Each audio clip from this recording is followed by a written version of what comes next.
అందరికీ హాయ్ అండి.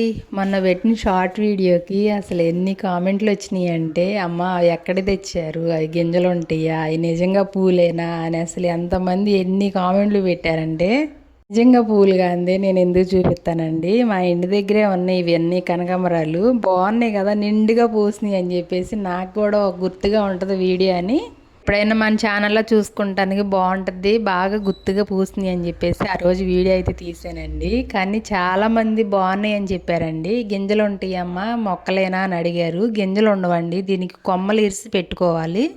నాకు కూరగాయ మొక్కలన్నా పూల మొక్కలన్నా పెంచడం చాలా ఇంట్రెస్ట్ అండి. అందుకని ఎక్కువ పూల మొక్కలే ఉంటాయి మా ఇంటికాడ. అంటే పొద్దున్నే సాయంత్రం మనం ఎలాగో పూజ చేసుకుంటాం కదా, పూజకైనా కావాల్సి వస్తాయి అని చెప్పేసి నేనైతే ఎక్కువ పూల మొక్కలే పెంచుకుంటాను. ఇంత ఇష్టంగా పెంచుతాను ఆ పూలు. మా ఇంట్లో ఇద్దరు అబ్బాయిలే, పూలు పెట్టుకోవడానికి కూడా అమ్మాయిలు లేరు. నేను ఒక్కదాన్ని ఇన్ని పూలు ఏం పెట్టుకుంటాను. మా ఇంటి దగ్గర ఉన్న పిల్లలకైతే ఎక్కువ శాతం ఇచ్చేస్తూ ఉంటానండి.